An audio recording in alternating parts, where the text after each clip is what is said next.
Oh wait, no longer greatness has arrived. Welcome to episode of the Trophy Room, a PlayStation podcast made by the players for the players. I'm your host, Joseph, aka Mr. Badbit, and it is here where me and my best friend Kyle talk about the latest, the greatest in all things PlayStation. Of course, this week we're talking about our reactions to The Last of Us HBO show. We're talking an Uncharted Reboot and our Game Awards reaction and so much more. So with all that said, and with all that out of the way, the greatest co-host whoever is, whoever will be, Mr. Kyle Stevenson, how are you, sir? Pretty great. Hey, Ooh. That Bioshock game looks pretty cool, right, Joe? Yeah, absolutely. Whoa, that reveal at the Game Awards? Uh-huh. Pretty crazy. Spider-Man 3, they're skipping to that we found out. Wild. Pretty nuts. Wow. And it's really cool how Jim Ryan and Phil Spencer got on stage and was just like, you know what, guys? We overreacted. Yeah. Our bad. Full embrace. Yeah. It was a nice 10-second long hug, and maybe a little bit. It was lingering, is maybe a little bit too much. But I really love how Geoff had like the soft green light on Jim's side and the soft blue light on Phil's side. Yeah. So it's like, you know, it made a really nice. Is over. Yeah. Like fanboyism's over. It's fine. I really just like it really painted a nice picture as they kissed. Yeah. Absolutely. And Reggie's the one that brought him on. Exactly. So it's just, you know, full circle right there. So fantastic. If you guys haven't known, if you couldn't tell by now. Wild if we nailed all of those predictions, right? By the way. Jim and Phil kiss what? It was very sensual. So the Game Awards hasn't happened as of recording right now. So the first two pieces of news is actually too big for us to just wait till January. So we're going to talk about The Last of Us. We're going to talk about an Uncharted reboot possibly in the works first. And then we're going to cut to our reactions to the Game Awards as they've happened. So that said, Kyle, usually we have a little question to warm us up. Yeah. But Oh, please. Before you start with the question, when you said episode, I don't know. Apparently, according to Apple, this is like episode 328. Yep. So if that's true, our 300 episode was either the first or second week of May. And what's wild, Joe? What's wild is if it's the second week of May, episode 300 was recorded on my birthday. Oh, then you know what? Let's make that it. If that is true, then that episode, May 12th, the one that went live, my birthday's on the 11th, that was episode 300. Happy birthday, Kyle. Thank you so much. Gift. I'm so happy to celebrate 300 episodes of this show with you and everybody on my birthday. It's fantastic. Yeah, we should have gotten better at episode numbers way long ago. Well, there was an issue with the feed, right? And you had to start over or migrate the RSS thing. Yeah, I'm bad at technology. That's really what it comes down to. I'm a little incompetent. I just sound good on a mic, I hear. So, okay, Kyle, listen. Enough about my incompetence. I want to talk about competency with The Last of Us HBO show. Oh my God! What? All I heard was Mein Kampf and not confidence. Oh no! I'm like, Joe, what are you saying now? No. Kanye was not here. I promise you this. Oh my goodness! I got scared. So Kyle, The Last of Us HBO show. We finally saw the true trailer, right? Like back in September, we got a teaser, we got a taste. It got us really excited. And funny enough, like last week we were talking about the Mario movie and how awesome it looked, how it seemed like they were getting all the nods right. It felt like Mario. It's not following the same beats, obviously, not even the same actor voicing, but it felt good. And walking into this trailer, or walking out of it, I feel good about this. I want to know where you're feeling coming out of The Last of Us HBO trailer. Are you excited for January 15th when we finally see episode 1? Where are you? You say you feel good about this. I feel good.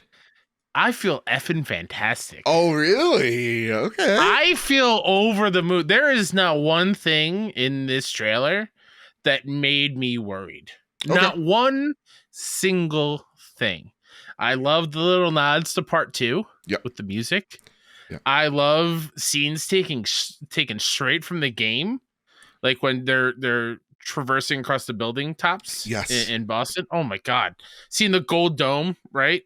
I mean, the clickers and the infected look insane. Incredible. Yeah. They look incredible. Just the environment. And the thing that when I saw it, I was like, all right, I'm in. That's my Ellie. And that's my Joel. Is every line of dialogue felt like the characters. Yeah.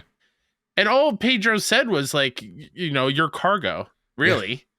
Yeah. And just in that one delivery, like, yeah, no, that's Joel. He sounds like Joel. He's got the same demeanor as Joel. And then when Ellie, in a very serious moment, does a little jokey thing and acts like she's turning, that is Ashley Johnson as Ellie in the game. Yeah. Like, they're nailing these characters, and just hearing Henry and Sam talk a little bit in the voiceover and the little snippets. You're not her father, but you're someone's father. Except, like, chills. Oof. And like the other hints that we see in the montages, right, of seeing Ashley Johnson in it, which makes me happy. We knew they were in it. Yep. Seeing Troy for a very split second as part of like David's entourage. Yeah. So I am so excited for January, and I am just over the moon excited for this. I'm really surprised you didn't mention the sewer. Oh, I mean, yeah, but just like, that's what I mean. Like, everything looks perfect. Like, there's not one thing. Yeah. There's so many things in there that I could be like, yeah, no, this looks great. Yeah, I mean, you're talking about like with the children painting, right, and the drawings. Yeah. Oh, the mural. I'm gonna be destroyed. And that's the thing. I showed this to literally everyone. I'm obnoxious like that, but for me, it looks great. It looks the same reason why I'm loving what I'm seeing for Mario is the same reason why I'm loving what I'm seeing here. Listen, this is not going to be a 1-for-1 story with the game, but it is going to be a faithful adaptation, it seems, because there's a lot of story beats in here that is 1-for-1 of the game. So we're going to get these moments. It's just how we're getting there is going to be a little different. And the other stuff is what I think Neil talked about are the cut stuff from the game. Yep. So things they had planned, they just didn't put in the game, which I think is a perfect way to add new things. Absolutely. And the other awesome nod was like, Take on Me being used. Yep. As the part 2 reference.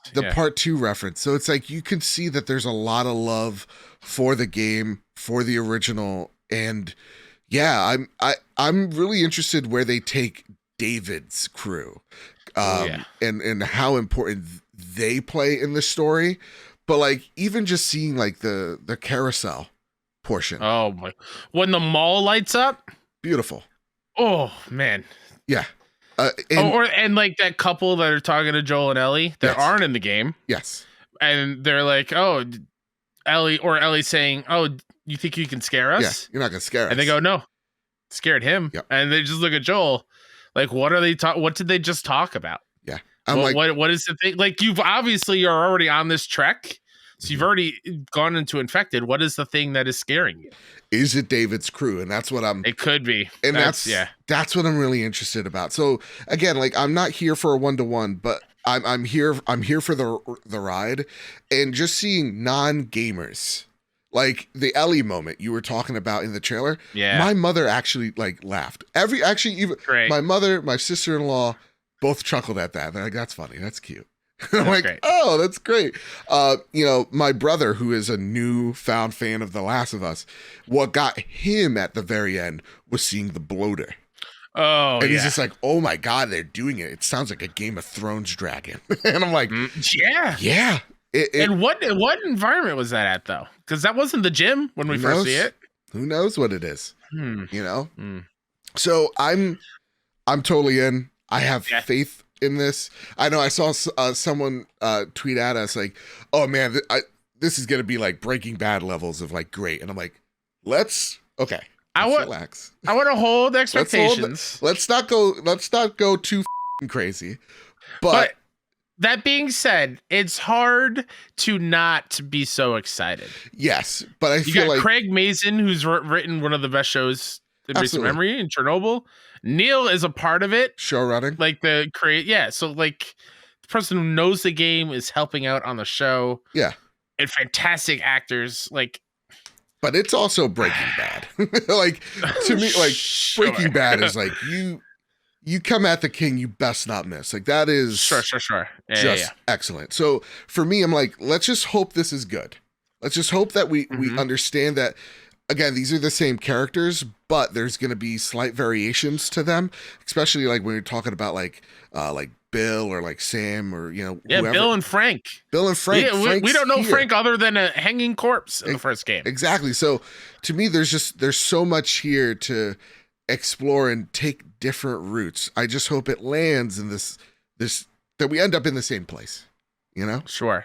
I do want to make note of one quick flash of a scene. Please. That has me worried a little bit. Okay. Just from an emotional standpoint. Okay. I think it might be the last little quick scene that flashes. Uh-huh. It looks like Tess is running like on all fours. Yeah. Is she going to turn after she dies into a clicker? Yeah, a runner? People are like, that is that Tess? I'm like, that does not look like Tess in the slightest. I thought it looked like Tess. No. Really quickly. Anna Torv, I thought it looked a little bit like. No, I mean, listen, that'd be rad, but no, that didn't. Maybe that's like a cut content thing. What if Tess was supposed to come back and yeah, who knows? It's a whole other emotional thing that they decided to take out. That said, though, it kind of looked like Morbius to me. So maybe Tess is Morbin. Hey, we Morbin. She's Morbin out. But no, like everything here looks fantastic. Yeah.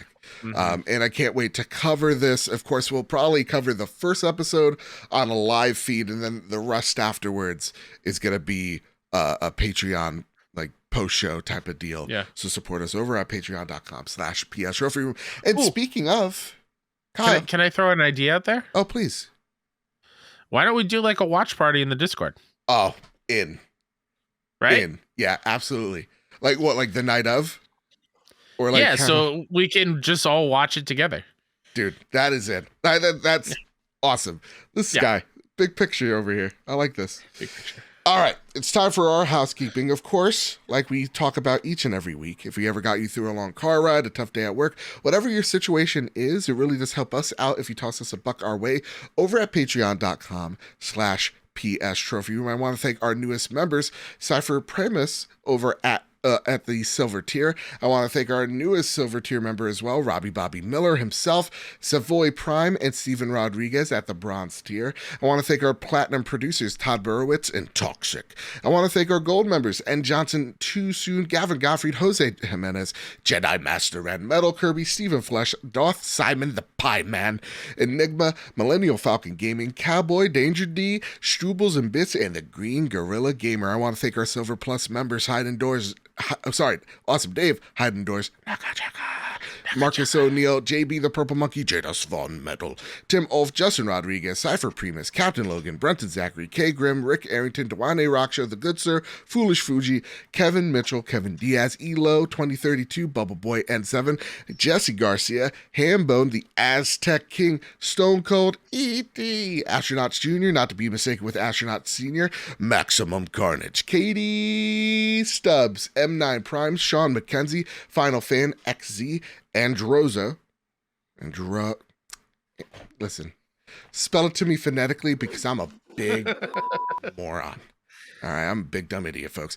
The Date Tatted, Lamb Chop 93, and Justin Rodriguez. Of course, it's your support that keeps this show going. It's the reason why we look so good, sound so great. It's your generosity over at patreon.com/PS Trophy Room. And of course, I screwed up the Patreon notes. If I missed anybody or added someone extra, I'm sorry, and you're welcome. So with all that said, with all that out of the way, it's time to square up the only bit of news before we square up the Game Awards. So take it away, Kyle. Absolutely. From Insider Gaming, Tom Henderson writes, the Uncharted series is being rebooted, leaker claims. A new report from theleak.co suggests that the Uncharted series has been greenlit for a reboot, but won't be developed by Naughty Dog. According to the leak, the series will be handed to an unknown developer by Naughty Dog but Naughty Dog is expected to initially assist the new team. By October 2019, Uncharted 4: Thief's End sold 15 million copies in 4 years.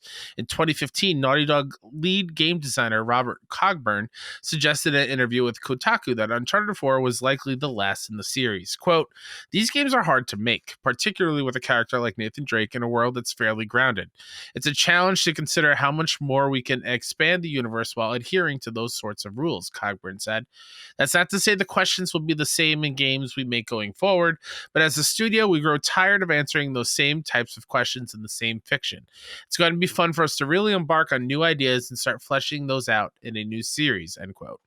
The leak has a generally good track record when it comes to reporting leaks across a number of industries, and although Insider Gaming was unable to corroborate the report, we have heard rumblings of something to do with the Uncharted series in the past, but once again could not corroborate this report.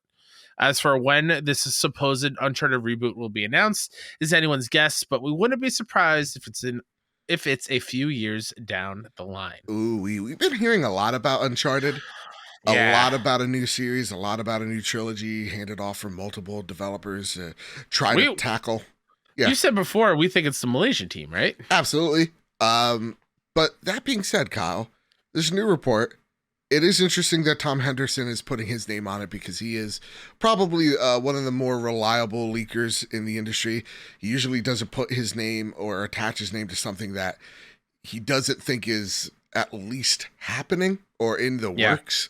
Mm-hmm. So, for me, it's Uncharted. This is PlayStation's big series. I would be surprised if they didn't try to tackle it some way, somehow. Mm-hmm. And no spoilers for Uncharted 4, but Nathan is, let's put it nicely, he's retired in a beach in Cancun somewhere, like all thieves He's had a fitting end to his story. Exactly. So I can't see them, him putting on the bandolier and being, the Nathan Drake head lead star. But we do have things like The Lost Legacy. There could be possibly a family member that could be in the Uncharted series or something just completely different. So my first question to you, Kyle, is what do you think? Well, what do you think this is? What do you want it to be, first and foremost? And who do you want to be working on this? I mean, a hot take or a lukewarm take, really. I don't want this. Oh, we don't need this. You don't want it at all. I love what we have from Uncharted. I love all those games. 1, 2, 3, Thief's End, Lost Legacy, Golden Abyss. I love them all. Yeah. I would much rather them continue the series instead of doing a reboot. Okay. Because when I hear reboot, I think a retelling in some form, shape, or form. Not a reboot in per se, like we're changing up the playable character and going on new adventures. That's just a new entry. Sure. A reboot, it's like back to the beginning. So, right, we're going back to El Dorado. Whether it's a different take on Nate, maybe it's a different character or whatnot. Make it maybe take out those supernatural elements from the first and second and third games. I don't know. Yeah. I'd much rather a brand new thing. A new entry per se instead of a reboot. So I hear you. I do think it's a little bit of column A and B. So first, I would like PlayStation to do something different, of course. Yeah. But this industry relies on sequels. But the fear that I do have, and Xbox fans, I'm not here to bash you, but it's why I prefer PlayStation, is that I don't want, when Microsoft made 343, they're like, this is our Halo factory. When they originally made, what was it called? Black Tusk, that would evolve into the Coalition. They're like, this is our Gears factory. I don't want factories that make the same game. Only one thing. Yeah. I want them to go out and do different stuff. So that's my fear, is like, I don't want a Uncharted factory or God of War factory. Here's an idea that is genuinely too fun to pass up or too good to pass up, so we want to tell it. And if it is something like a Cory Barlog saying, hey, I want to put the band back together and I want to reboot God of War and do it in a more serious tone now that I've all grown up, that's fine and that's okay. But initially for me, this is just like, listen, the Uncharted movie did really well. These games sell pretty darn well as well. So just keep making them. That would get me a little bummed. Absolutely. Have a reason for doing it. So for me, we hear about the Malaysia team a lot. But I would love someone to tackle Uncharted if they have the good idea for it. So for me, there's two avenues that they can go and they can explore. I think one's more exciting than the other, but one also does feel like Indiana Jones more. And that is, we could either follow Chloe Fraser, which, Lost Legacy was fantastic. It Absolutely. is one of my favorite Uncharted games. Yeah. And if you haven't played it, go play it. Please play it. Or we're playing as Sully. And we're finding out Sully's origins. Ooh. There's a lot. Sully? A younger Sully in his prime. We're finding out more about this character. I'd be down for that. I'd be down for a Sully-led game. Now, my question for you, Kyle, is what direction, though we're, again, we wouldn't prefer it, but if this does happen, what direction would you like to go into? Maybe there's a long lost kid and Nate. They never met, but they're like, Papa, hello. You were pretty crazy back in the day. I'm here. I'm gonna do a flip. I would not want to go that route. Okay. Just because we had a long lost brother in 4. Sure. And it's just another family member. Your pull-out game is weak, Papa. Oh boy. That's what I was alluding to. So, Kyle, do you want that Chloe Fraser game? You want Sully from... I really love the Chloe Nadine team up. Sure. I think it worked extremely well, and that might be one of my favorite Uncharted stories, per se. And their dynamic between the two is very, very strong. Yeah. So yeah, I would love more adventures of them. Okay. And they kind of, you've alluded to it, and where's his name? Robert Cogburn alluded to it a little bit. How many lost civilizations are there left? Right. Like, what, are they going to go underwater after Atlantis? Yes.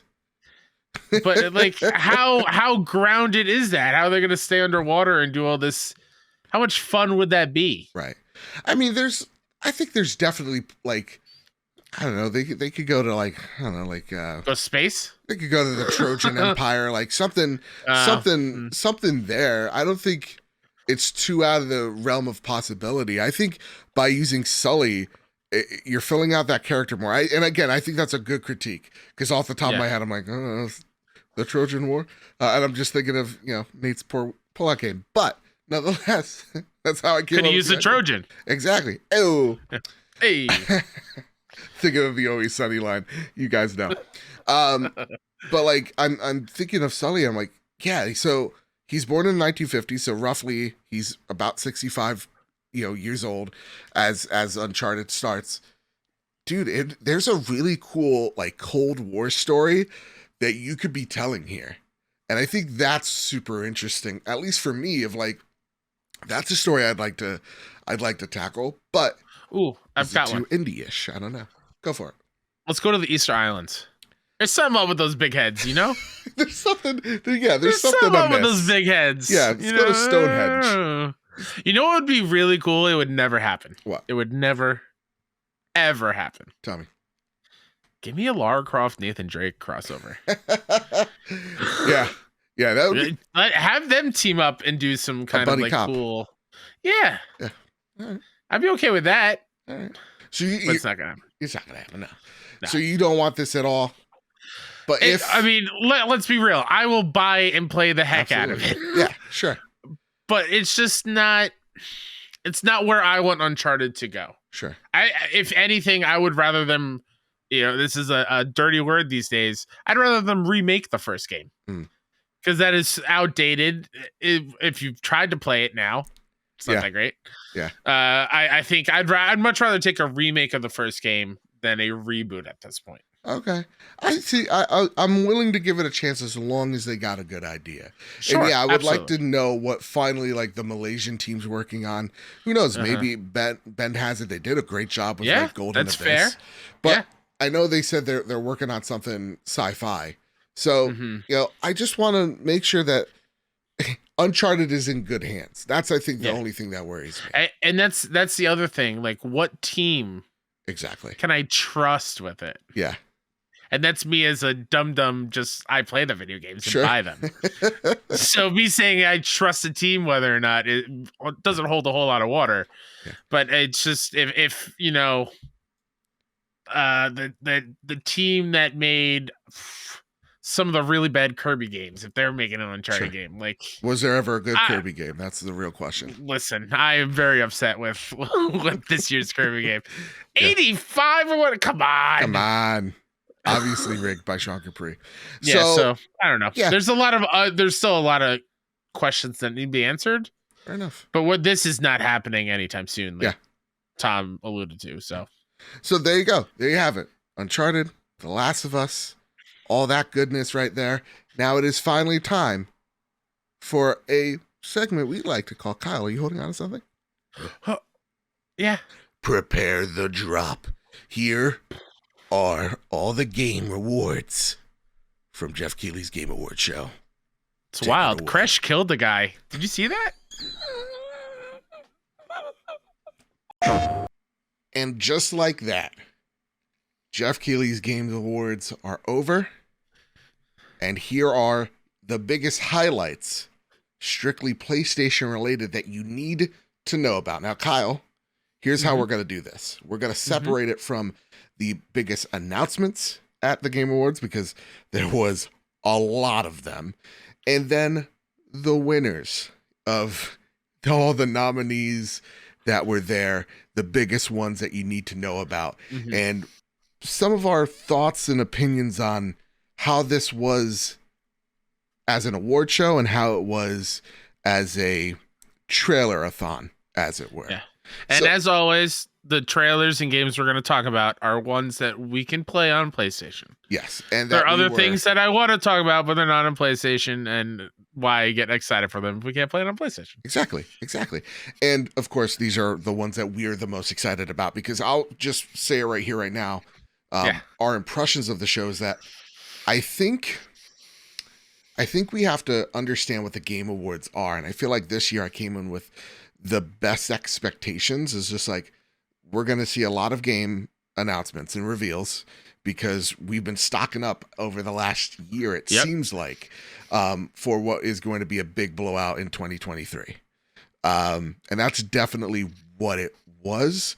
And I knew that the awards were going to play second fiddle. I just hoped that devs had more time on stage to, talk about their games. So that being said, now knowing that this is the established Game Awards, and we were talking a little bit about it, on the live stream, which thank you everybody for coming out, by the way. Holy crap, thank you.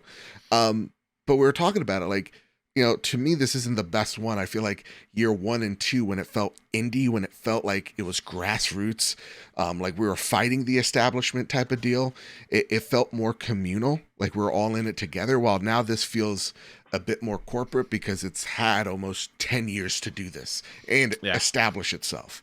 So to me, as the now new established Game Awards, this was a great show and way better than last year's show. It really feels like Geoff took notes of what people wanted to see and implemented them rather well. So as a show, I appreciated it. I didn't love it or over the moon about it, but I appreciated it. I'm glad it was here this year. What about you, Kyle? What are your takeaways from the show? Yeah, likewise. I think this show might be one of my favorites. Yeah. Because it was paced extremely well. It wasn't without lulls. Okay. There were some, but they didn't stay for too long. Yeah. I wasn't like, okay, this is now 3-4 games in a row that I have zero interest in. I was engaged the entire time. I thought the ad breaks went by quick. At times, didn't even realize there were ad breaks, like, because they were showing cool things. It was devoid of any of like the repeat Magic the Gathering commercials, which I think really, really helped. But like you, I went into this tonight expecting to be underwhelmed like last year. I think last year's was not great. From what I remember being, for lack of a better word, bored by a lot of that show last year. And there was just so much that was shown off that looked incredible, and PlayStation came out to play. Yeah, dude. And I mean, without really first party stuff, really. I mean, we got some, but like not like we didn't get like Spider-Man 2 or anything like that. No, but we got like DLC. Yep. We got some VR2 Horizon. We got PC releases. Yep. And then like partnered stuff. Yeah. That's Death Stranding 2, guys, got revealed here. So like there was a lot of PlayStation here. And I'm actually glad you bring it up. There was like jokes going on because Twitter's the worst. It's just like, can't wait to see the Game Awards featuring PlayStation. Guys, there was so much PlayStation here that I hate to say I kind of agree. There was a lot of PlayStation IP or partnerships here. But, and it sucks even more because who was not there, Joe? Who was the one head of the company that was not there? Herman Hulst. Yeah. Where were you? You had 3 console quote unquote exclusives. I'm including Stray in there because you can only play that on PlayStation on console. Nominated for Game of the Year. God of War Ragnarok, the most nominated game this year. Yep. Where are you? Why are you not supporting what was a phenomenal year? Yeah. And like if God of War didn't win, Gran Turismo won some. Yeah. Another PlayStation, Stray won Best Debut Indie. It's an Annapurna game, but it was also only on console and PlayStation. Where were you? It took away from all the joy of seeing PlayStation on this show for me. Yeah, you saw Geoff going, hey, I feel guilty for liking PlayStation. It's just like, yeah, we all know this guy sucks. What they're doing sucks. Yeah. And them not being there was a huge miss, I feel like. Yeah, it was a huge whiff because it reeked of like, what are you better than this? Like you don't want to run into like Phil? Like, exactly. like what's the deal? Like not even like I didn't see Shu there. Like no. and he might as well could be, but like there was no mention. Yeah. Like Geoff even said it on stage. He was like, Nintendo's here with he made Doug it a Bowser, point. Doug Bowser, Phil Spencer's here. And so many other and Reggie, and it was not even a part of Nintendo anymore. But and it's just like, where are you guys? That's a big whiff. It goes back to PlayStation has so much to celebrate, and it just doesn't feel like they want to celebrate, and that really, really sucks. It really sucks because you're right. God of War, most nominated game. Horizon's, no stiff either. Yeah, no. You had Stray up there. That's your partnered game. You're showing off amazing content, but where are you? I want you to celebrate with us. If this is about the games, and where the heck are you? It goes back to why does it feel like? I think one of the rants we had is like, why does it feel like we're losing? Because we have so much great content. You need to talk to us, man. Need to talk to us. There's so many awesome PlayStation moments here, and I still feel like, damn, we're missing something. It's the celebration of PlayStation. I'm actually thankful that you brought that up. That being said, guys, as of recording, it's 12 o'clock at night. We still got some energy. We still got some pep in our step. So those are our thoughts. Overall, great show. Got some criticisms towards Sony, but a lot of praise as well. Yeah. Maybe give us a pat on the back for trying to be, fair and balanced, as the kids say. They did give us a lot of reason to be excited to play on PlayStation in the next year or two. Sure. A lot of reasons. So, Kyle, actually, we didn't talk about this prior to the show. Do you want to read step by step, or you like me to read step by step? I can read the list. Okay, I have no problem with that. Yeah. So the first one we have on it is our game of the year of last year. Right. Returnal, coming to PC. Finally, the leaks are real. They're true. Early 2023, play Returnal if you're only a PC owner and you listen to the show. Thank you. But please play Returnal. Yeah. The game's so good. And you can clearly see, obviously, they were also in development. There were a couple games that looked a little bit like Returnal. Very much so. Just a little bit. A lot of inspiration going around. Yeah. Yeah, great game. Please play it. Finally. Support Housemarque. For the love of God. Let's talk about also in the pre-show, something, I think this kicked off the pre-show, right? It did. Dead Cells is getting new DLC, which is wild. This is like DLC 4 or 5 or something like that. Yep. Return to Castlevania. Simon Belmont, Alucard, Dracula himself. Wild. Wild. Konami's starting to play nice and getting weird.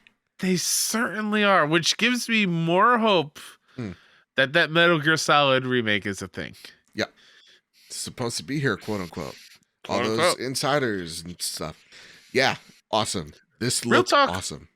Are we getting a showcase New Year, January? I don't want to talk about pain. I don't know. I miss it so much. I know. Also in the pre-show. Yeah. Wasn't sure if this was confirmed for VR. Mm-hmm.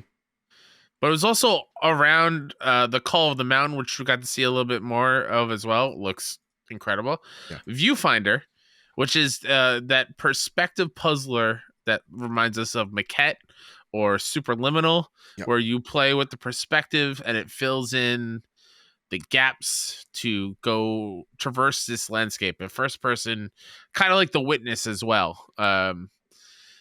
Really, it blew our minds. And we loved Maquette. I love that kind of puzzle type of mechanic.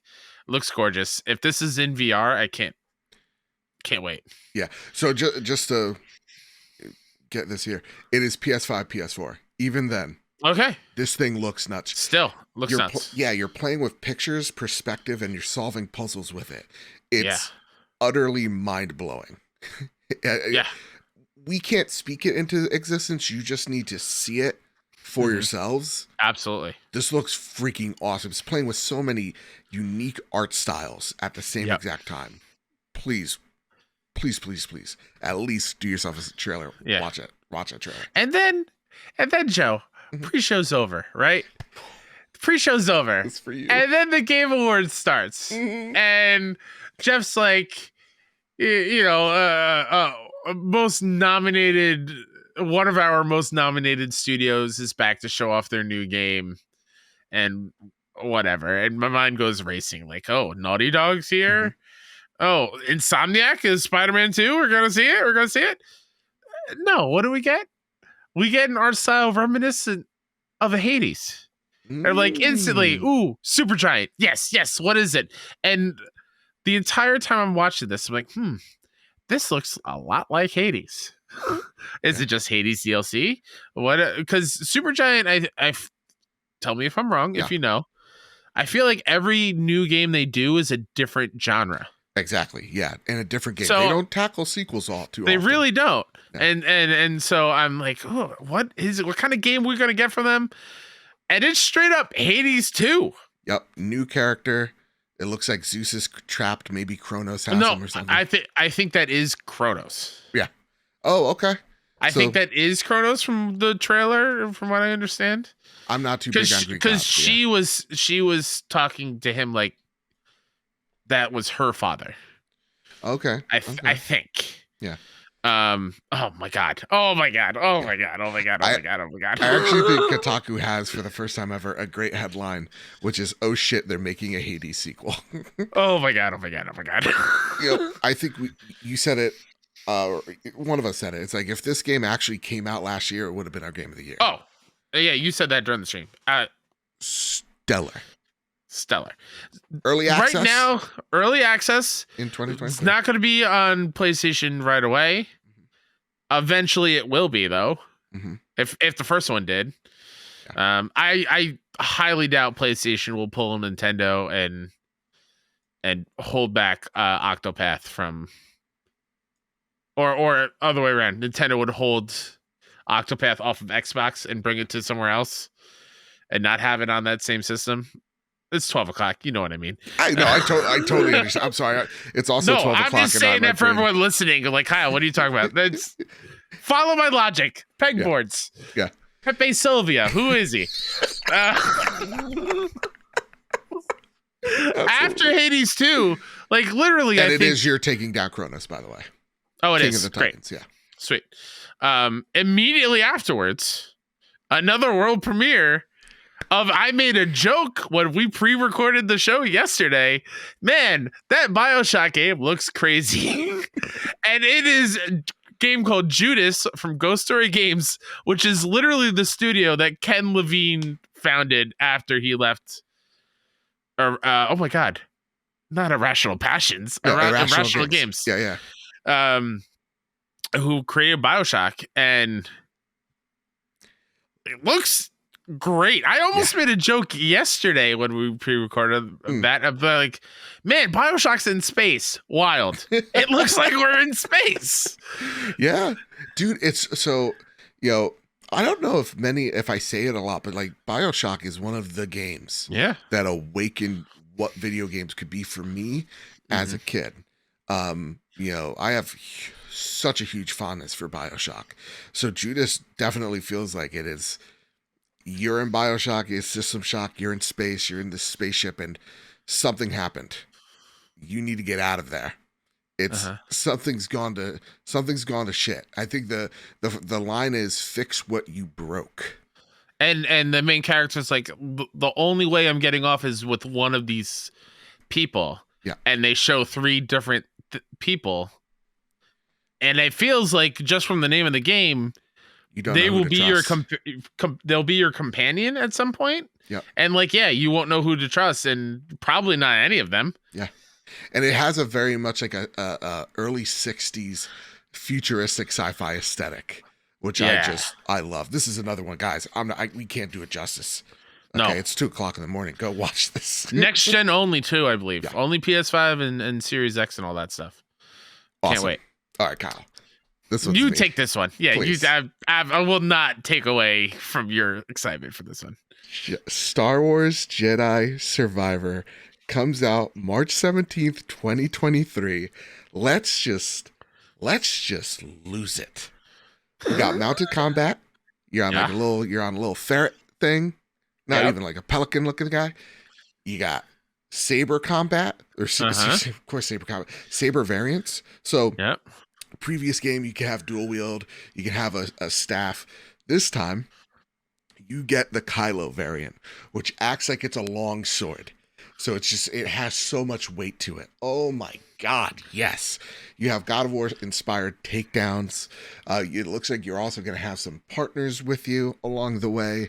The premise is I'm in. So it's more of what we loved from Fallen Order, but it looks like they're taking some more inspiration of other games in here as well. It's more of what you loved. Immediately they announced the special edition, $300 comes with the saber. I don't even know. I think they charge you immediately. Beautiful steelbook. Yeah, beautiful steelbook from what I heard.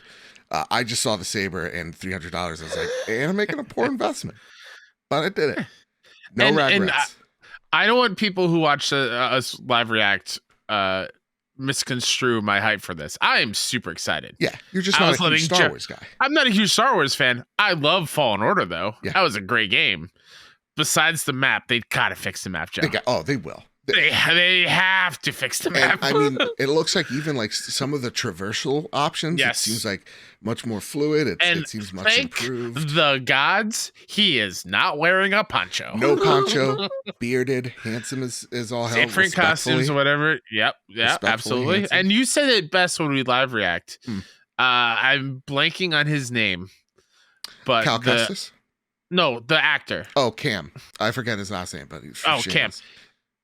I hope he is in all the things Star Wars. Oh, dude. And here's the thing. As a Star Wars fanatic and in touch with the community, unfortunately, sometimes. Yeah. There is such a strong love for this character. And like people want him in the original era really badly. So I think we're going to see him soon. It's exciting. That's so exciting. Yeah. Excellent. There was a Forspoken little trailer. Yeah. It said demo out now, but what they didn't showcase, which is weird, on the PSN store right now, there is a Game Awards demo section. Yep. In the store, and something we say all the time, Joe. They need to do a better job highlighting indies. Yep. And what is in here? Forspoken and 4 really cool indies. That's awesome. Thirsty Suitors, the devs behind Falcon Age. Mm-hmm. You have Bramble, which looks like a sick and twisted Brothers Grimm style fairy tale game. Ooh, looks really, really cool. You Suck at Parking, which I've heard is fantastic, fun time. And then a game that I have been speaking about for years now since I played it at PAX.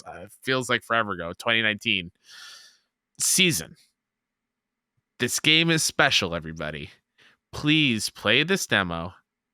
And if you think I'm wrong, please tell me I'm wrong. I need you to experience the demo and why I was teary-eyed while I was playing. Yeah.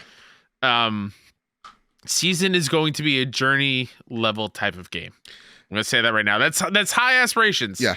The game's pretty special. I just downloaded them all. This is something that I want to see more from PlayStation.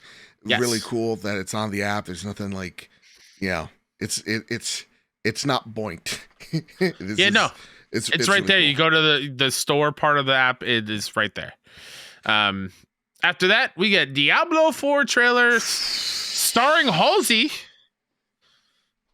Cool performance as well. Oh yeah, milady. Respectfully, milady. But I believe she is left your trousers backstage. I believe she actually is Lilith in the game. I don't know about that, but she killed it. She crushed it. Just like she could crush my face. That being said, though, respectfully, let's talk about that trailer.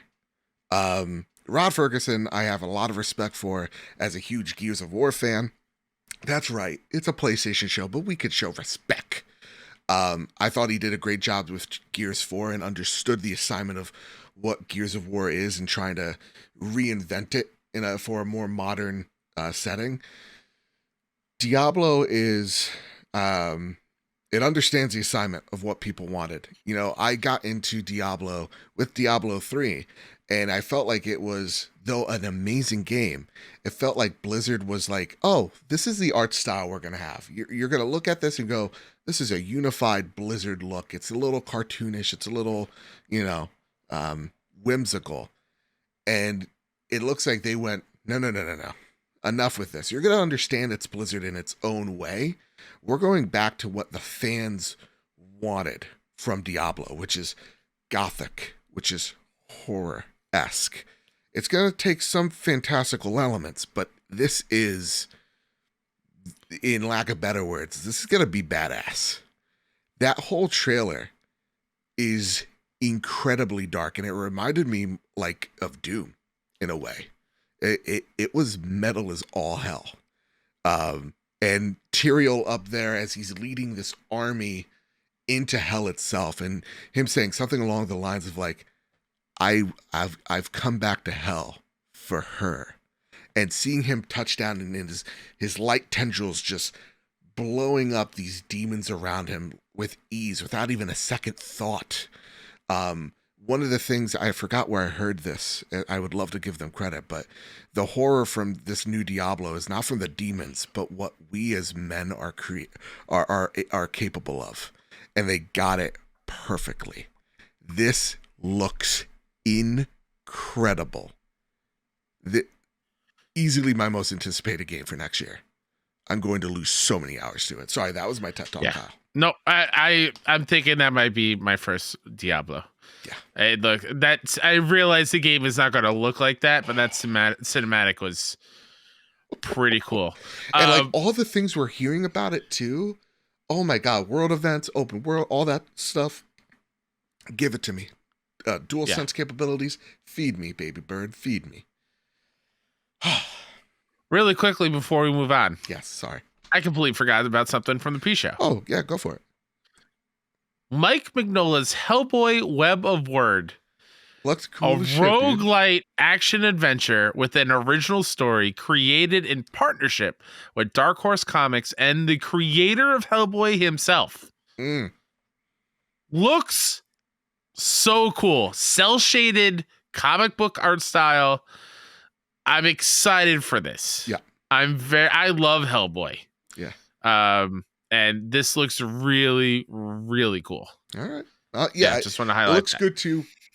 I think our friend, use that word loosely, Luglore on Twitter said something along the lines of, it looks cool, but the animation seems a little sluggish. We'll just see what comes of it, but yeah.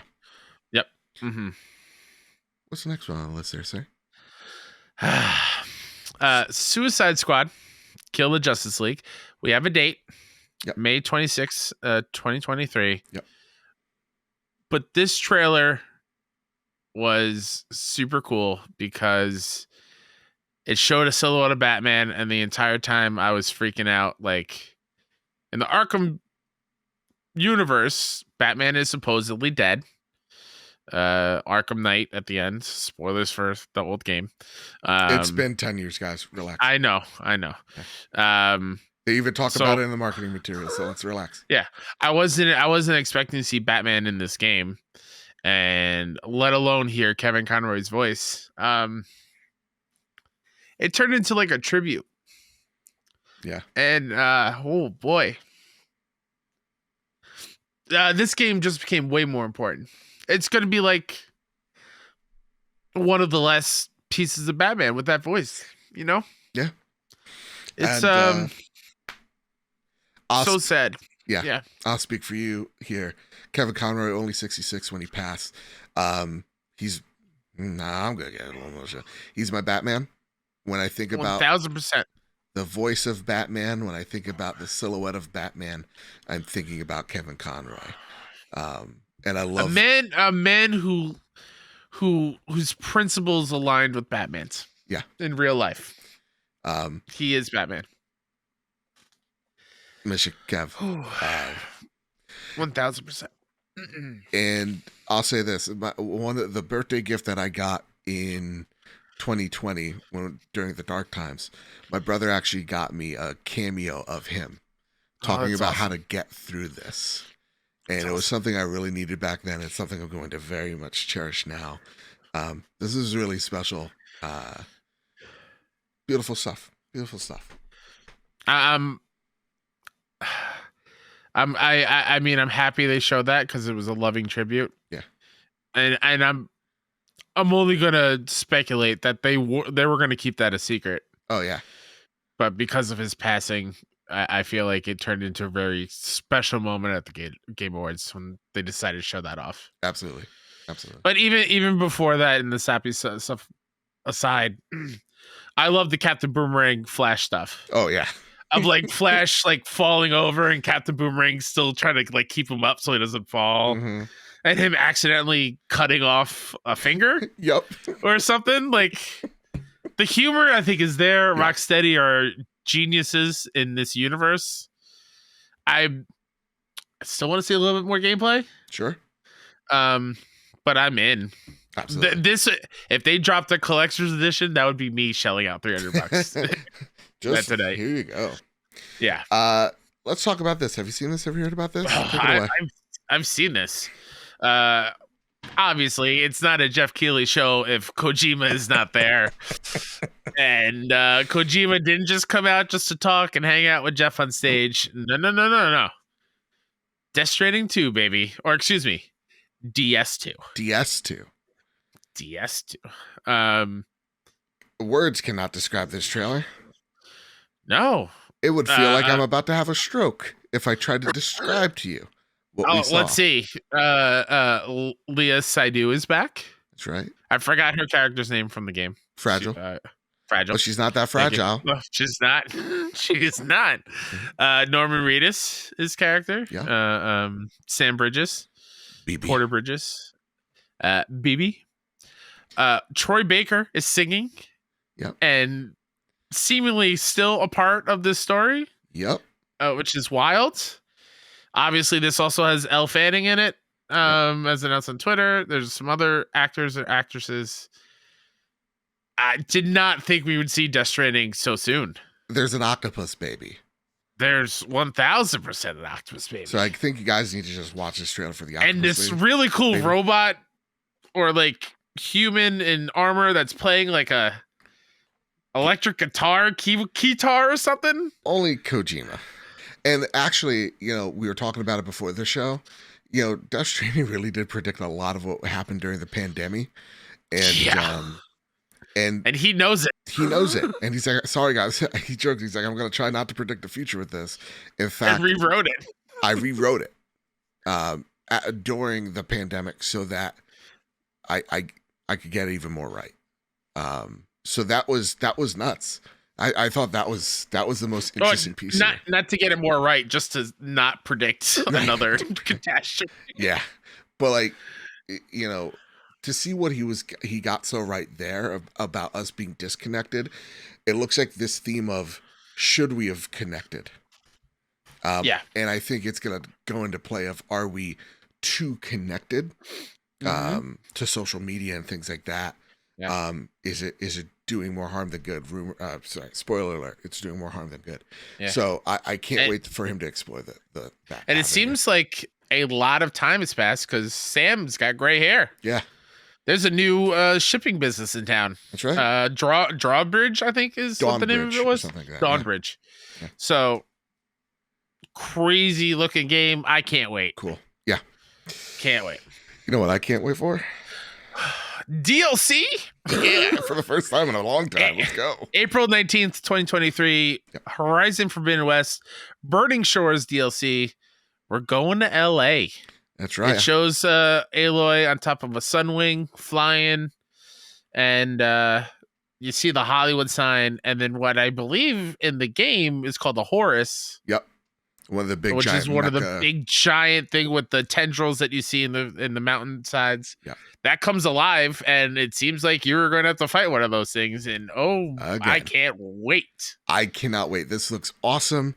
And it goes what we were saying like last week too, when we heard the rumors of this. It's like, no duh, they bundled this game with so many PS5s. Yeah. They want a couple extra bucks for this DLC. Whether it's... Also, Frozen Wilds is a fantastic DLC from the first game. Absolutely. Why would they not? Yeah, looks great. I'm all in. Yeah, let's go. Also, they showed more of Horizon Call of the Mountain as well. Yeah, so awesome. I'm in. I wish I could play it because I wish I could buy PSVR 2, but PlayStation Direct won't let me pre-order a goddamn console. But that's neither here nor there. Stupid. Yeah. Then we got a really cool moment. Yeah. Involving one of our favorite franchises and IPs, The Last of Us. Yeah. Not only is part 1 coming to PC on March 3rd, 2023, which is cool. I'm happy PC players finally get to play one of the greatest games of all time. Yep. But we got a moment between Pedro Pascal, Bella Ramsey, Joel and Ellie from the HBO show, and Troy Baker and Ashley Johnson, Joel and Ellie from the games.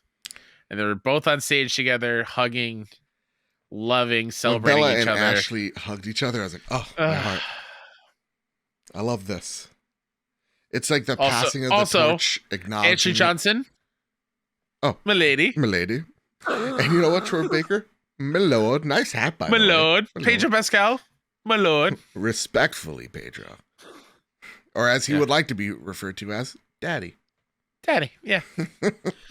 But beautiful moment nonetheless. And I love what Troy really wanted to make sure. He's like, guys, we watched it.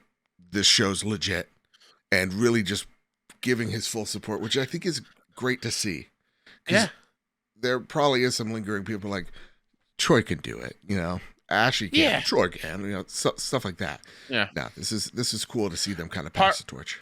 Part of me wishes that we got this and didn't know they were in the show. Sure. Yeah.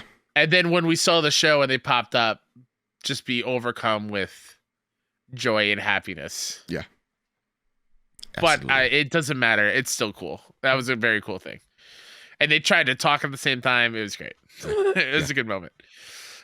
Following that, another really cool thing that I did not see coming from Don't Nod, the creators of Life is Strange, and Bandai Namco, or as Joe likes to call it, Bandy Namco. Bandy Namco. Is a game called Banishers Ghosts of New Eden. And the reason why I wanted to talk about this, Joe, this does not look like a Life is Strange game. It looks like an action RPG, third person, over the shoulder, intense thing. Yeah, and I'm in it for it. It looks like Don't Nod's like, listen, we know we could tell really good stories. Yep. Let's bring it to different genres. Let's bring it to different genres. I know they tried once with, or a few times. They've done it a few times, but with like Remember Me, I believe Vampire as well. But it looks like this is very heavily funded. This is a AAA, not AA experience from them. So let's see it. From what I gather from the trailer, and if I'm remembering this correctly, we are trying to quote unquote banish spirits to help them cross over, I feel like. Absolutely. And it's kind of like, think of like the Revenant type of vibe. Instead of fighting bears, you're fighting witches. Where this is like early or maybe late, like 1700s type of era, early 1800s, right? Like trappers, hunters, that type of stuff. You're in a lodge. Interesting time setting. And that's why I'm really in on this, because I miss games that are using that time period. It's the reason why I love like The Order 1886 so much. Oh, yeah. Use that time period. It's there. It's interesting. Yeah. Yeah, for sure. Then after that, Joe, you put a reboot. It's a full-on sequel. Yeah. Warhammer. Yeah. Space Marine.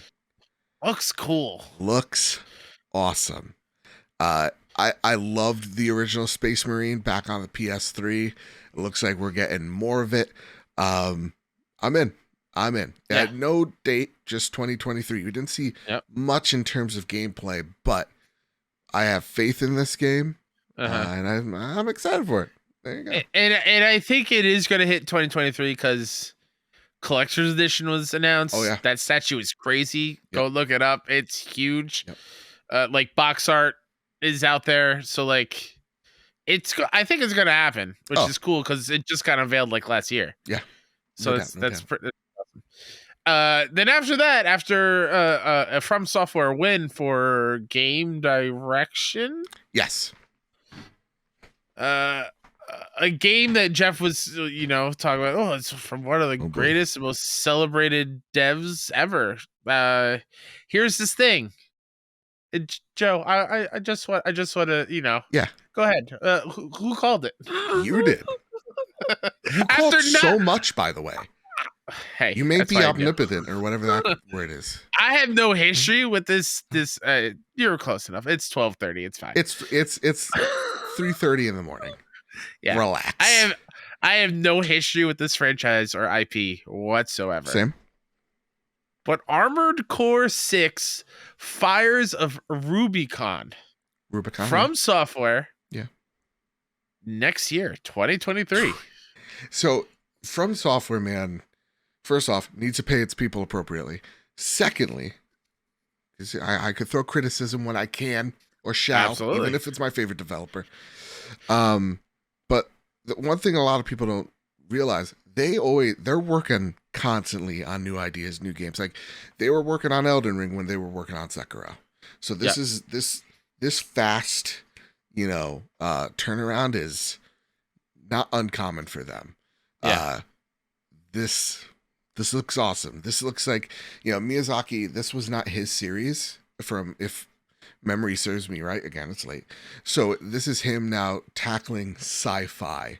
This is not something we've seen From Software do in a very long time. And if you're a new From Software fan or just a modern From Software fan, not a old school or diehard, back in the early 2000s, this is going to be very different for you. It's going to be very different for me. But understanding what Armored Core was and or hearing what Armored Core was and understanding what From Software is now, I'm very excited to see how they tackle this.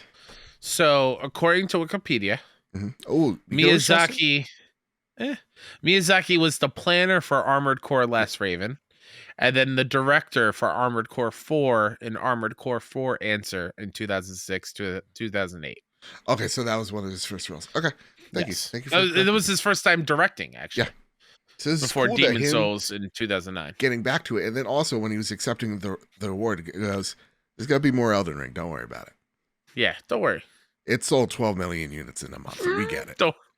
We think we got a bit of a hit on our hands. Don't ask George R.R. Martin, because he's still got 500 pages of the last Game of Thrones book to write. He's almost ready. What are you doing, George? What are you doing? Doing whatever the goddamn he pleases. Then after that, another DLC thing that got you hyped. Another one I called Cyberpunk 2077 Phantom Liberty, starring none other than your mom's favorite. Remembered.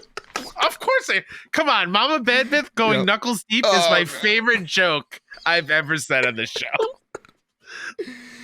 Idris Elba. We're helping him out. He's a pal in need. Wow. I'm a Cyberpunk believer now, guys. With the PlayStation 5 latest patch, I'm in it. My heart's broken that I can't have my cloud saves because of. Ooh, are you gonna have to replay up to the point to get this? That's DLC? A good question. I think, honestly, by like March, I'll be ready to go back in. Yeah, but like I'm also thinking maybe there's someone I could reach out that has a PC save that I can link accounts with. So fair. That's what I'm kind of thinking would be my workaround, but that's a lot of trust. So this looks awesome. Johnny Silverhand is now one of my favorite characters. So like getting more of him, I don't know how, because I wasn't able to actually play the last level. Yeah. Because PlayStation ate my save. Oh boy. So I'm curious how this story moves on. I'm excited. Yeah. I'm liking this trend of having big named actors as a big like reveal at the end of a game trailer. Yeah. But like I kind of like it. It can't happen all the time, but when it does, it's cool. Don't put them in everything, but just no. It's cool that you're experimenting. Yep. But remember, voice actors are still there. They exist. Absolutely. Yeah. Lady V is the best voice for V. She's amazing. Other than Sonny and Christopher Judge from God of War. Oh, yeah. Take a look at those performances there. Come on now. Yeah, amazing. And then the final world premiere of the night. Went so hard in the paint. Basketball reference there for you, y'all. Final Fantasy 16 release date and trailer. The trailer was called Revenge. The game is out June 22nd, 2023. A few weeks after Street Fighter 6, actually. We didn't say it here. Oh, yeah. But also coming out in June next year. So I'm excited about Final Fantasies now, right? After playing 7 Remake, I'm in. Yep. I actually got surprised. Like, this was my favorite game shown here. But I actually can't believe how excited I was getting for Final Fantasy. I was like, this looks actually really awesome. And now understanding, like, we got like the combat director of like Devil May Cry working on this series. You got the director of Online, which is beloved, working on this game. I'm so in. I have so much faith for this game. Yeah. I'm still a little worried about the summon battles. Mm-hmm. A little worried about that, but it looks incredible. Yeah. There's no denying. And I haven't been this excited for mainline Final Fantasy since Final Fantasy X, I feel like. 12 didn't vibe with me. I love 13. Didn't play online. 15, I was let down big time. Yeah. I don't think I'll ever finish 15. So like this looks awesome. Yeah. Back to its roots, medieval Final Fantasy. Nothing is better than that. It's not about, going on a road trip with my boys. Nope. No, yeah, we're getting to the nitty gritty. Like it looks like you're fighting God. Yeah.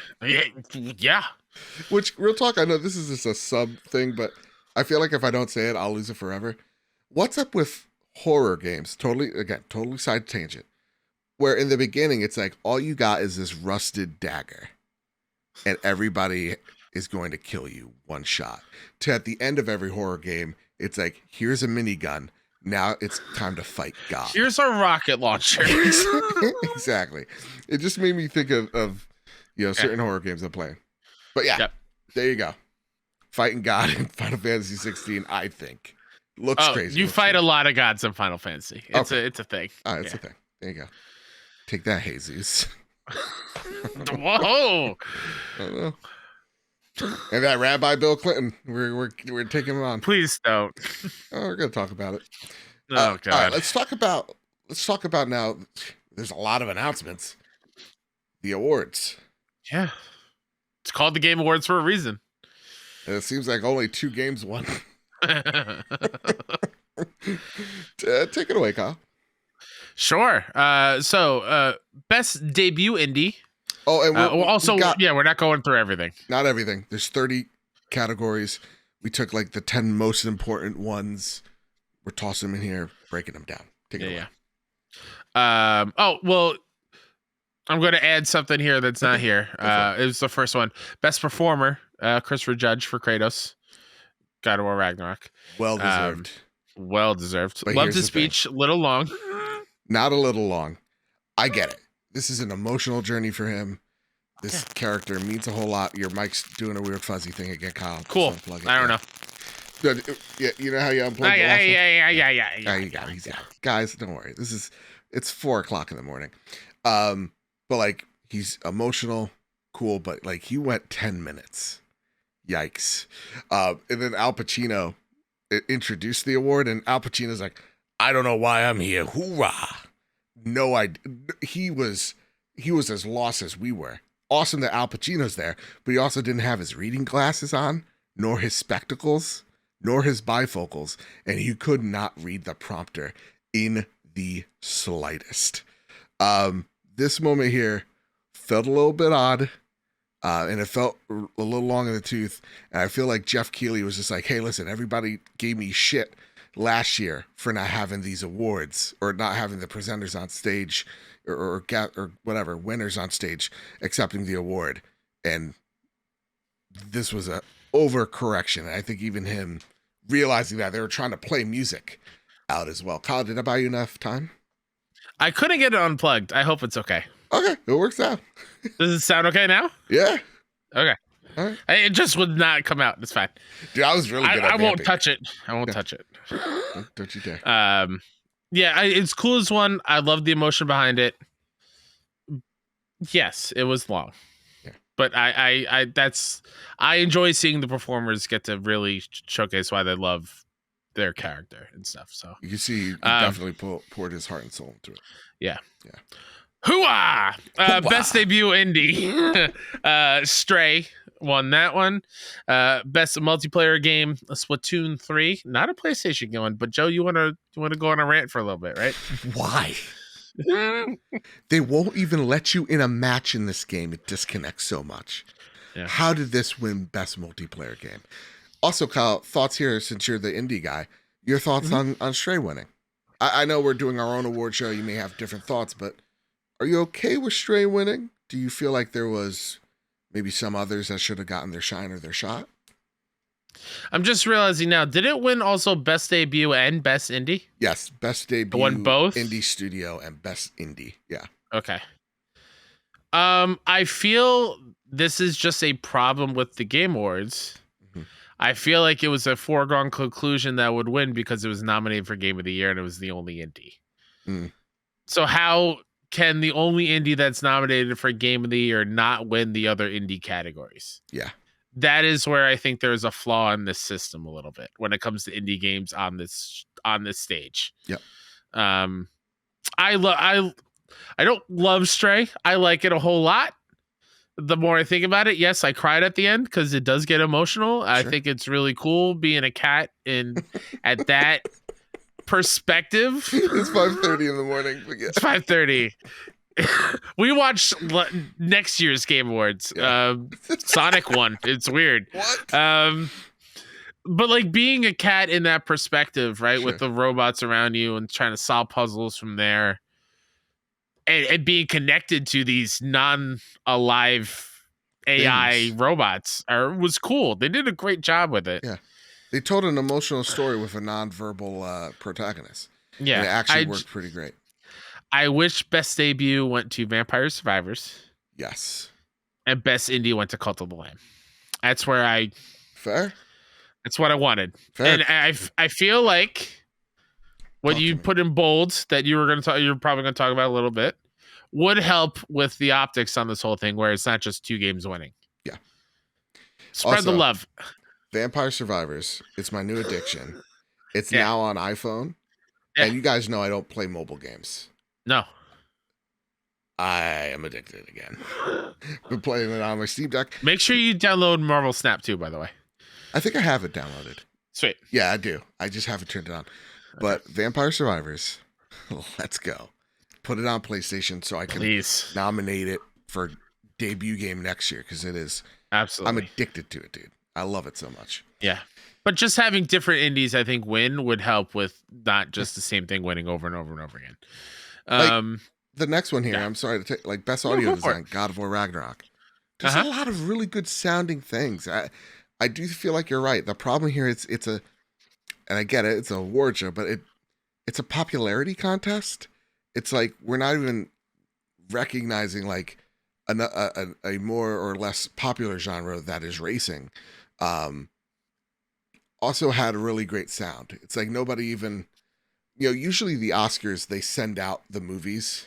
Or they send out also the scenes for like best actor or whatever, so people get a gist. It seems like nobody was given those, like, here's a Spark Notes why Gran Turismo is rated, or why it's here as like for best sound, right? Like, I don't know. Like I think of it, like I'm playing it right now. I think of Horizon, right, which I think could have won audio design. Yeah. Where you just think of all the different kind of machines and how they sound, the world, the different types of weapons, the pullback on the arrow, the thing I didn't realize was a thing until like I was stretching and the DualSense was by my ear and I had frost arrows equipped and I heard the coldness coming through the speaker. Yeah. That is such a cool audio detail. Absolutely. I feel like Guerrilla crushed it there, and not saying Santa Monica didn't either. I feel like it stood out more to me in Horizon and others a little bit more. And you're going to sense a pattern after this one. Yeah. You take it away, Kyle. Well, Content Creator of the Year, Ludwig won. Not Nibel. Not Nibel. Come back, please. Please. That sucks. I feel like so many people were giving Nibel praise. Least you could do is nominate him. But there was also a conversation of, is Nibel a content creator? Is he not? Yeah. I would have given it to Nibel because they do great work. Absolutely. Best score in music goes to God of War Ragnarok. I'm 100% okay with this. I am fine with this. Absolutely so. Yes. 6:30. I get it. Elden Ring music's great. Yeah. Bear McCreary was on his A+++ game. Even when they're playing like Blood in the Snow or whatever. What a performance. He's on a God knows what track. He was doing his character in the game. It's crazy. Nuts. It was awesome. Innovation in accessibility, God of War Ragnarok. Also, that's not a spoiler. Bear McCreary, literally, he's on social media. Yes, he was on social media. I'm just eyeballing the one YouTube comment. Relax. Within the first 2 hours, you stumble into him. It's Who fine. knows? Where was I? Accessibility. God of War Ragnarok. Yep. That was the PlayStation category for the most part. PlayStation always does a great job on that. Yeah. Best role playing game. Also, I don't want to go over that as well because it's important. Absolutely. Yeah, you had one of the folks in that department on stage, and I love what they said. Like no matter who wins, the gamer wins when we're making it. So everyone can play for them. Games are for everyone type of spiel. I loved that, and just also for them shouting out so many folks that worked for this system was awesome to see that. Yeah, there is so much thought behind accessibility now more than ever. There's whole teams crafted to make sure that, as many people can play or experience this game is awesome. Special. Loved it. Yeah. Sorry, I'm getting distracted because the Final Fantasy 16 collection edition is up. Oh God, how much? Or soon? In 3 days it is. But there's like multiple different steelbooks. I don't know which one. All right. Anyways, best role playing game, Elden Ring. Rightfully so. Rightfully so. Best action adventure game, God of War Ragnarok. Yeah. Rightfully so. Rightfully so. Best game direction, Elden Ring. Rightfully so. Sure. Eric Williams also. It was 1A, 1B, I feel like. Yeah. For a lot of these categories. Yes, I understand it's a lot samey with the same winners, but those two games are near masterpieces. Sure. It's hard not to pick from them. Best narrative goes to God of War Ragnarok. Agreed. Best art direction, Elden Ring. Yep. Would have liked Horizon there, but it's fine. And then game of the year, the big one, Elden Ring. Yes. Sure. Oh boy. I like, to quote my good friend Ains, as I often do, I feel like. He says justice for Elden Ring. Really? Justice? Yeah, justice. Like it was up against huge injustices, right? Come on. Yeah, let's relax. Relax. Maybe he really liked that kid in the overcoat. He seems like the type that would.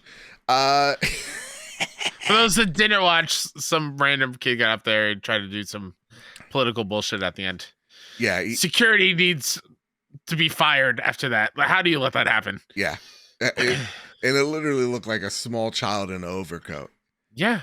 And, I almost said something too. Who was just standing behind Miyazaki and the team. I'm like, who is that child? Yeah. He doesn't look old enough to be working on a game. What's going on here? Yeah. Strange. Yeah. Strange. But Elden Ring is one of the best games ever made. My jokey sarcasm aside, it deserves to win. Yeah. But like most of those games that were nominated. That's the hard part about these. Yeah. A bad game is not going to be nominated. No. And, just like what I've been saying, it's like these two are my favorite games of all time. So, like, it doesn't matter which one is in front of the other in line. It's just like, these are two games I'm going to remember for a very long time. I'm very happy I've played them. Yes. So, like, to me, I'm like, Elden Ring is a masterpiece of a game. I love it dearly. God of War Ragnarok, masterpiece of a game. I love it dearly. Both do very different things in their respective genres. Elden Ring is an experience that I think a lot of developers are going to take a look at and say, how do we do that here? So I'm excited that Elden Ring won. Also, From Software is now the only developer to have won Game of the Year twice. First for Sekiro, the second for Elden Ring. Both very, very deserved. And I have already fact-checked Joe live on stream, so that is 100% a fact. That's a fact, Jack. In the Geoff Keighley era non-Spike Awards version. Yes. Yeah. The reboot from 2014 to now. The and good that's one. What's that? The good one. The good one. We can complain about this version of Game Awards all we want. The Spike TV Game Awards are truly atrocious. That's true. Perspective is important, I feel. Yes, it is. That being said, listen, we're going to have our own Game Awards. We're going to announce all the things next week.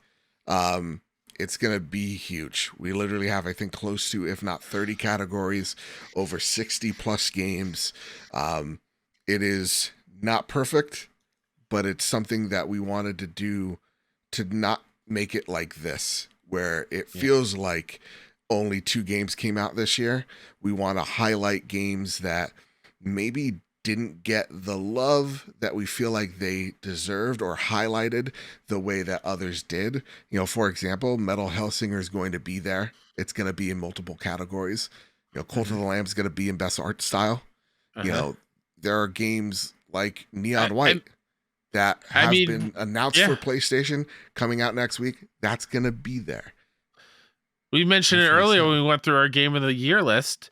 We're nominating Nobody Saves the World for our Game of the Year, which wasn't even nominated for Best Indie at Geoff's show. Yeah. Which is bonkers. Wild to us. Yeah. But like, yes, we want to make sure a bunch of games get some nominations because there were a lot of really good games that were out. And not even just we're throwing it out there just to throw them out there. These games deserve it. And in a year where indies definitely carried this year, I feel like my biggest critique in this award show was that was forgotten. Yes. It was about SEO. And there was more indie games than just Stray that came out this year that did something different. And again, didn't even have them go on stage to accept the award. Yeah. It was just one of those quick, here you go. This is one. All right. Yeah. Cool. And I think at the end of this award show, it's gotten me so excited for ours because it's going to be a big love affair for every developer that made this year special. So, yeah. At the end of the day, I liked this award show a whole lot. I appreciate what Geoff is doing, what he's trying to do, though still imperfect and will be imperfect for a while. I know that I feel as though I know his heart is in the right place here. What are you doing? No, just say. I hate Mike Towndrow so much. What did Mike Towndrow do? What did Mike Towndrow do? I texted because he fellow co-founder of 609. He sent me a text, Kyle, during the show because he was there and he was just whatever. I was like, oh, which moment was that for? He goes, oh, I don't remember. And then he texts me a fucking picture of him with Christopher Judge. And I'm not at all fucking jealous. Awesome. That's really cool. Tell him we should interview him for the trophy room. Yeah. So one of these days. Tell him that I love him. What else? And well, hold on. I misspelled love, so I need to. I live him. Yep, that's 1000% what it was. Tell him that I love him and that he is welcome on Trophy Room whenever. Yeah. Heart. Winky face. Smiley. And then hope you had a good time. I love Audience, you. Are you getting this? Yeah. Tell your friends that you love them. It's important. Right. Hey, celebrate Kyle? their wins. Hey, Kyle? Yeah. Fuck you. Oh, my goodness. Listen, 3 F-bombs in a row. My goodness gracious. I love you, Joe. You know that. Yeah, you're just fine. So listen. I love you, bud. Whatever award you're going to get up on stage, except I'm going to be the kid in the trench coat. I'm letting you know that right now. I would like to thank my Orthodox rabbi. Well, okay, that moment was strange. We do have to address it. Kevin Overcoat comes in at the end of them accepting the award for Game of the Year. He goes, I'd like to thank my Orthodox rabbi, Bill Clinton. Apparently he was on InfoWars. It was a dog whistle of some kind. Semitic bullshit. Yeah. He was arrested afterwards, Geoff said. Good. Don't be that person that ruins things for people, right? No. I think that's a great thing to end if on. you really think about it, yeah, that's a huge security issue. Huge security issue. And I hope that gets addressed ASAP next year, because you're right. God forbid, I don't know, he was wielding a sword and he started swinging it around. 1000%. Yeah, a lot of people could have gotten hurt. That was a big overcoat. Could have been hiding something. That's a security risk. And for all those people like, well, you put politics in this, that was definitely one of those people. You know, that ruined a moment for just to be weird. Shame on that person. Shame. I hope you get grounded. You look like a little punk.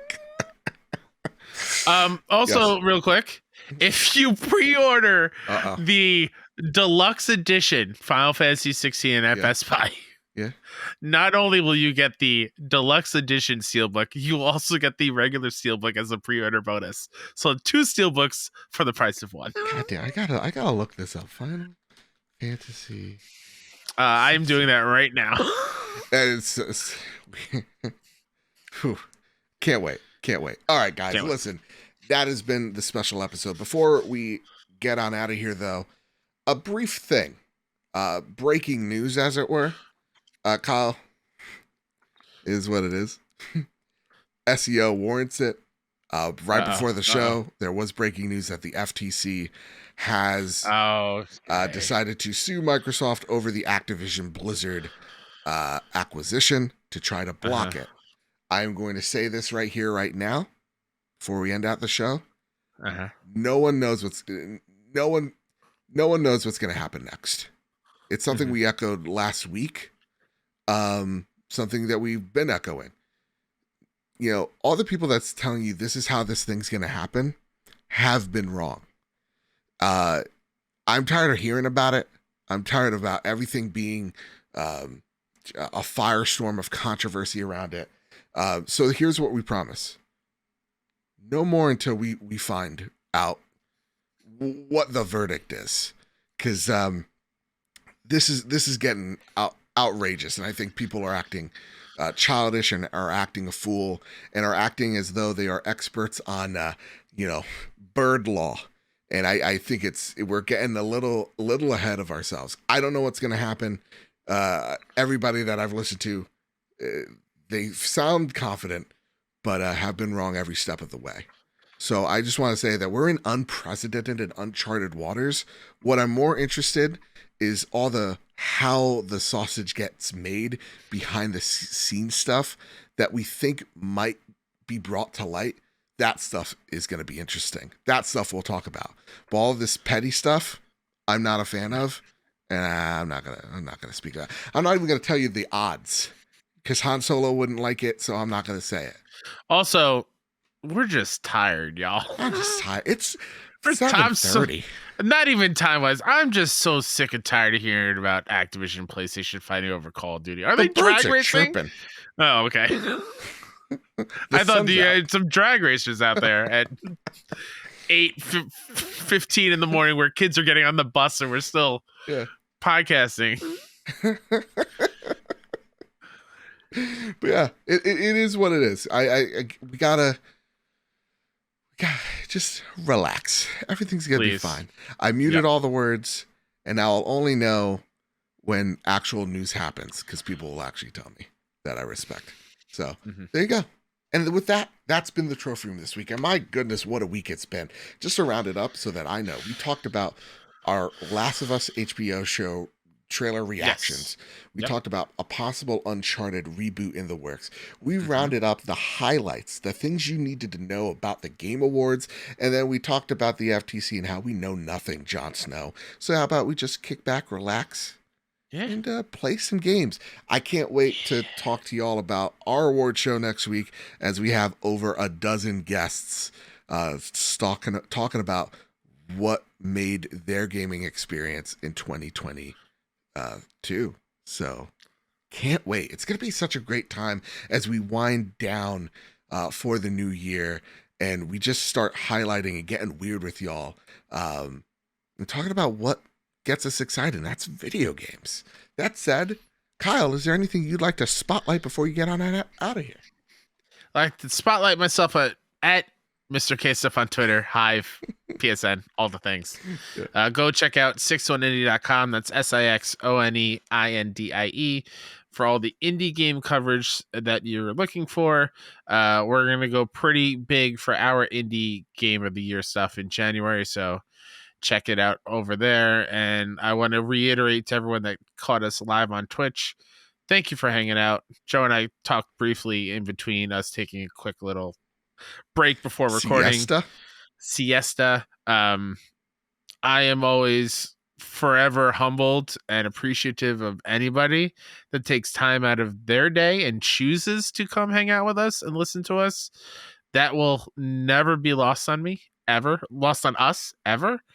There's so many other places to that are begging for your attention, either listening to, watching, playing, and to take time out of your day to choose to be with us. I love it, and I love you very much. So I appreciate you very, very much.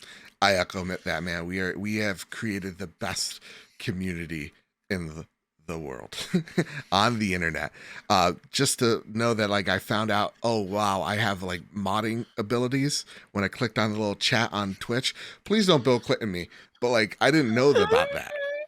I didn't know about that because we don't need it, because this community is, you guys get it. You guys understand the excitement. You want to share video games. You want to share the passion, the love for it. You don't want to hear, not to say the negativity, but you don't want to hear the riffraff. And I totally get it. And I'm with you. And just so appreciative that we have so many amazing community members. I could name off the top of my head, but I'd feel guilty if I named one and not the other. Yeah, don't do that, because I'm with you. It was awesome because like there were moments of like, oh, I forgot this thing, and then like someone like Una comes in, like, oh, it comes out this week, or like it comes out in a month. It's like, thank y'all, you guys get it. Just so grateful to have you guys here. It's the reason why we work so hard each and every week to put on the best show we know how. So that said, you can follow me over at Mr. Babbitt. You can follow the show over at PS Trophy Room. Go, make sure you click on patreon.com/PS Trophy Room. Not only can you support the show financially, it keeps the lights on, makes it sound good, looking great. But it's also, we have 2 free episodes out there of you being able to help us make our game awards. Episode 1's already out by the time you're hearing this. Episode 2 is out, and we can take your comments, your suggestions, your thoughts, your critiques over at Patreon, DM us, whatever, Discord, link down below. Help us make the best award show that we know how to make with the community that is the best on the internet. So with all that said, and with all that out of the way, everybody, make sure you keep your wits. Sorry, how do I end this show? It's 2:00 in the next day. Yeah, here, I got it. You ready? This is how we end the show. Okay, go for it. There was a game starring Chuck Norris, Vanilla Ice. What's it called? It's called Crime Boss, and Danny Glover playing a character called Gloves. What are we doing here? What are we doing? You know what we're doing? We're keeping our wits about you. We're keeping hunting. And we're going to keep playing PlayStation. Thank you all so much. Love y'all. Bye.